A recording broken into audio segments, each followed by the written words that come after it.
I would love to hear from the crew tonight on what are your thoughts on the defense? Did the defense, is it overrated? I've been hearing that a little bit. Um, or did we just have an off night yesterday? What are you guys' thoughts? Also, if there's a it out, feel free to mention that player's name, or you can mention something that we need to improve on because we're going to face, the high-powered Dallas Cowboys offense, Dak Prescott, who looked pretty good tonight. He looked good. I don't think he'll look that good against us because I think our defense is just on another level compared to Tampa Bay. But Stephen Bay A won't Area have his baller, moment tomorrow. he Stephen A won't. can't He have his won't. moment tomorrow. He won't. But I have a feeling he will have it in the near future. I think. But Bay Area baller, let me know your thoughts on the defense, man. What are your thoughts? Yeah, well, I thought the defense played really well in the second half. In the first half, Yeah. we saw Charvarius Ward get beat on a long one. Predominantly they were playing a lot of zone, and so the Seahawks, Geno was content throwing a lot of these little curl routes because there are some holes in the zone. Like between the linebacker and the corner on the outside. Like if you got the ball at the middle of the field, right inside the numbers is kind of where you can get these little short passes, little 5-7 yard curls and whatnot. So the Seahawks were doing that, but that more often than not, when it gets down to the red zone, our defense is going to lock up and bend, but not break. Yeah, we saw Ward get beat down the sideline. Demo, they tried to test Demo early, and I thought he withheld up to the test. I thought Diamador Lenore had a good game. But really, the player that needs to be talked about first when you're talking about the defensive performances was Charles Omenihu. Just the game-changing, momentum-shifting play coming out of halftime. The 49ers scored on the first possession, and the Seahawks were driving it down the field. They were driving it. They had the ball, I want to say, right around the 15 yards away from a touchdown, and you get Omenihu coming around, whacking a ball out. That's why you like linemen with long arms, and Bosa dives on it. The momentum's changed. The 49ers took control of the game right there. Shout out Omenihu. And then I also got to say Eric Armstead. I went and watched the game back today a second time, really looking at like the D line and what Armstead was pushing dudes around. He had the sack on the Seahawks' first possession. That set the tone. But even for the rest of the game, he's getting QB pressures. Like I said, he's just pushing the pocket and just moving bodies. So Armstead needed to be shouted out. Last guy I wanted to call out was Nick Bosa, right? Nick Bosa, no sacks in the game, but the dude was stuffing the run. He had a tackle for loss where he shot through, took Walker down, and that wasn't the only play he made in the run game. He was also very impactful, even though he didn't have any sacks. What say you, Celts Chronicles, on this defense? This defense, hey, I'm gonna first talk about Mooney Ward, man. It was probably one of his worst games all year. But then at the same time, I said it before the game. I said I feel like Pete Carroll has been playing possum with the Niners, and I feel like he's going to take some deep shots. And, 1-for-1 on that one deep shot that they took, and they got over on him. It was a welcome sight to see Lenore step up, like Bay Area Baller said. He said all the obviouses, but another thing I will say about the Omenihu play, when I really started thinking about this felt so reminiscent to what Kansas City did versus us. I feel like we were like almost Kansas City in this game. Like the one major play versus Kansas City was the Jimmy Garoppolo 5-yard Hail Mary after we got gifted the muff punt. Then we instantly turn it over 5 yards outside of the end zone. When I seen that Omenihu play, it gave me flashbacks. Like we kind of did that same thing because the game was kind of close in both instances when Omenihu did it and when Garoppolo did it. And so when it happened, it just felt like just very reminiscent to that. Like, okay, we can hang with the Chiefs. We are going to hang with the Chiefs. We can hang with any team now. To see Purdy do this, playoff Purdy do this in, oh, damn, I still got that up. I've had that up the whole time. That's funny, too. But to see playoff Purdy, I see the ticker. I didn't even notice it the whole freaking time. But to see playoff Purdy do this, it's just like, okay, hey, he's the real deal. I don't care if it's 7 games. I don't care if it's 7 seasons. This kid can keep on duplicating what he's doing. I know I'm getting off topic from the defense, but I just think it was a great way to step up in that second half. And hey, we can hang with anybody, man. I feel like, man, everything is clicking at the right time. I mean, Kinlaw, had a good play in the very beginning of the game. You seen him staring the camera down and whatnot. So, hey, we're healthy, we're hungry, we're hot. Kavarius is gonna pick it back up, regardless of CD Lamb or AJ Brown. Yeah, man, we didn't see Hufanga get beat. We didn't see Lenore get beat. Gibson, we held it down, man. They had a good game plan, though. I will say that about Seattle. They came through with a good game plan in the beginning. They were mixing in some direct snaps. Pete Carroll was in his bag in the first half, and they got shut down in the second half. We're just too talented. Too talented. We got dogs on every single level. Best linebackers, arguably the best freaking defensive line in the entire NFL. And we're stacked. We're ready. Lombardi number 6. Here we freaking come. Yeah, man, let's get it. I gotta mention G-Rod's comment. G-Rod says, "Yeah, gotta talk about the secondary. They have really sputtered lately, and I'm telling you, if they don't tighten up and shut it down next week, Dallas will torch us." What do you think about that? I mean, the dream is the secondary really struggling? Is it one game or a handful of games? What were your overall thoughts on this defense versus Seattle?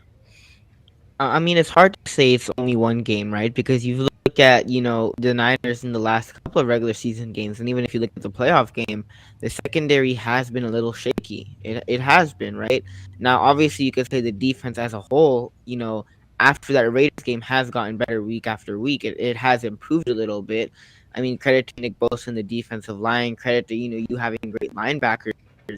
But the secondary looked a little suspect the last couple of weeks. And obviously, you look at the guys that are starting at the second. Charvarius Ward, your big offseason signing. He got beat on that one play by DK Metcalf. But to be fair to Charvarius Ward, every corner gets beat. That's just a thing. By playing cornerback, it's the toughest position to play in the NFL. It's the toughest position. It really is, right? And like I still play football against my cousins all the time, right? When I have to be a wide receiver, way easier than when I have to be a cornerback. When I have to be a cornerback, a lot of the times I'm getting beat. So playing the cornerback position, it's way harder. And you look at, a lot of guys in the league, they'll get beat, right? And then, they'll have their moments. But as a cornerback, it's really hard to play the position in the NFL. And obviously, he got beat on that one play. But then Charvarius Ward, for the most part, did his thing against DK Metcalf this whole entire season. And he has been, a huge part of this Niners defense success this whole entire season. But the defense, definitely, the secondary especially, definitely has to improve. And you look at Diamond Lenore, he has shown some he has struggled at times, but you look at this game in Seattle, obviously had the interception, and for the most part, as a young guy, not the fastest, he hasn't been that bad. He hasn't been to the point where Ambry Thomas was, last year as a liability. He's been solid. I know. I mean, he's getting hands on some of these balls. Don't lose your train of thought. But it's like the Devontae Adams catch at the end of the game, the big long one. He got a hand on it. The AJ Green catch at the start of the Cardinal game where he got mossed, he got a couple fingers on it. Like, he's been right there. And you'll get some people that say, oh, it doesn't matter. They still cut the ball. But to me, it does matter. Like, the guy's getting his hand on the ball. Real talk. You're never going to be perfect. Your NFL team will never be perfect. No NFL team has ever been perfect. So it's like, okay, hey, can we get towards this, that? Hey, we're in the playoffs now. Every player, every team is good. Everybody's going to have an AJ Brown. Everybody's going to have a Stephon Diggs. Hey, it's the top of the tops now. Deion Sanders got burnt before. It happened. It really did freaking happen.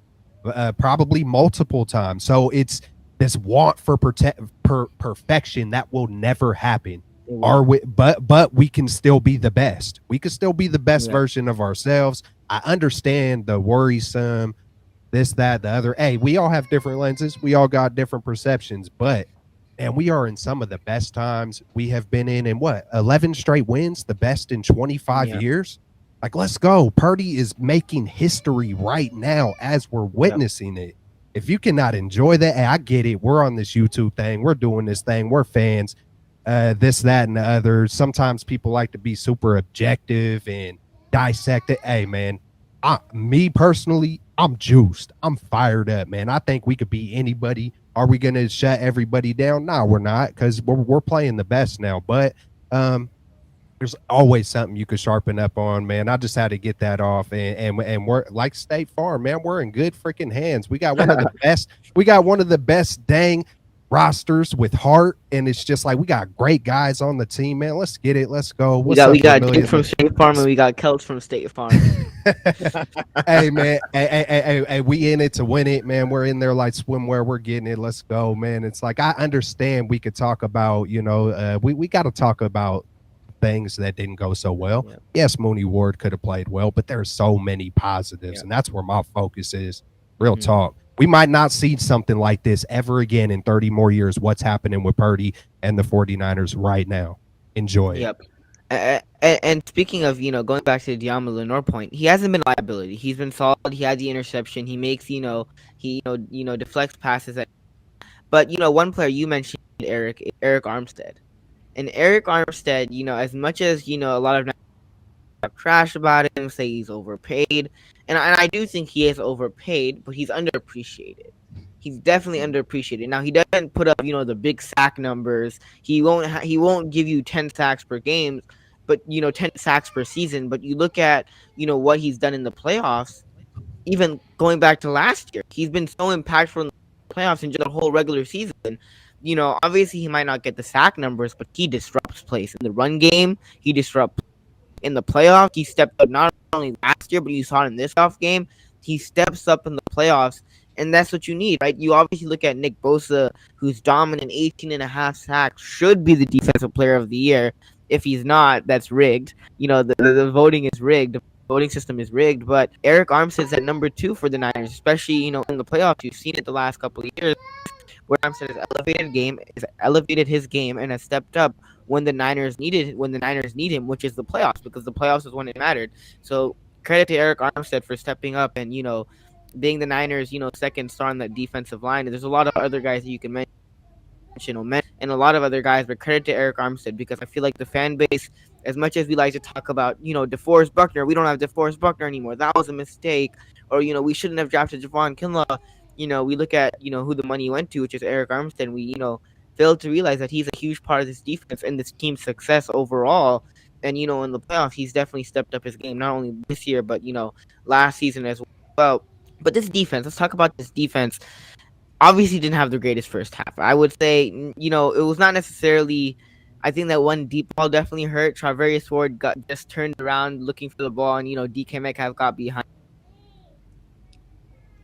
Defense definitely played better in the second half.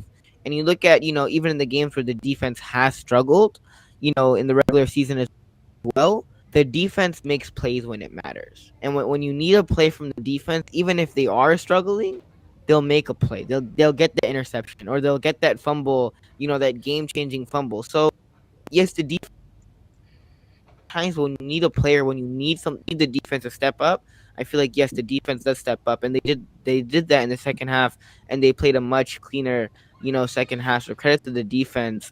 But, this defense doesn't have to be as good. Now, obviously, it would be great if they were, what we saw early on in the season, week 1 through 5. But this defense doesn't have to be as good. They can, obviously, they could be sloppy at times. Obviously, we don't want that.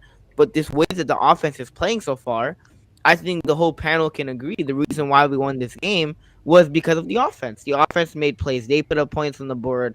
Purdy made plays. Ayuk made plays. This offense made plays. Whereas, like I mentioned early on in the stream, and that you guys mentioned it, is that the defense, defense really carried and was the heart and soul of this team's success the last time they went on this playoff run and they made it to the Super Bowl. Whereas, this game, the first game of the playoffs, the offense stepped up and they made plays. So the defense can be sloppy at times because the offense, for the most part, in my opinion, has shown the ability to make up for that. And they've done that for the most part, not only in the regular season, but in that playoff game as well. No, absolutely. A great insight from everyone regarding the defense. I just want to say this, though. Demo Lenore, he's a young guy. I think he's slowly improving, but going up against the upper echelon wide receivers in the league, they're going to make some plays on you. I mean, we saw that this past weekend versus Mooney Ward.